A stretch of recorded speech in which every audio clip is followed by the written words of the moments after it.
Our dog Blue is 11 years old, and his age is showing in his mobility. He's not as spry as he used to be, but I'd also like to think that even though he may not be as mobile, he's a whole lot wiser now that he has 11 years under his belt.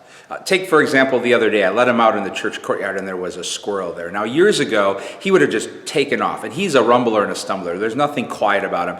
Given himself away too early, and the squirrel would have been long gone.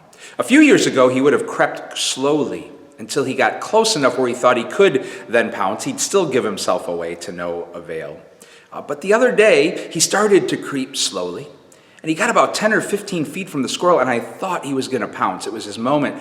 He was still like a statue, and finally he looked back at me, looked forward at the squirrel, and then he just plopped down and laid in the grass and enjoyed the squirrel and the life in front of him.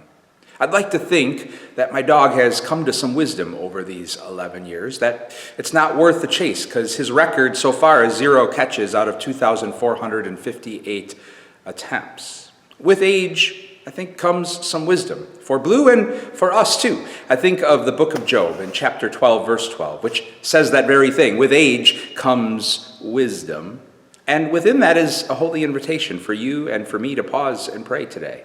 And simply reflect on some of the wisdom we've come to thanks to living life and having years and experiences under our belt. And celebrate the gift that the journey of wisdom is truly an eternal journey, which allows us to continue to grow into wisdom and hopefully come as a result to experience some of those same gifts that Blue experienced in the courtyard the other day. Namely, the gift of settling down into life and savoring and appreciating the life that's right in front of us. God's peace and blessings to you all.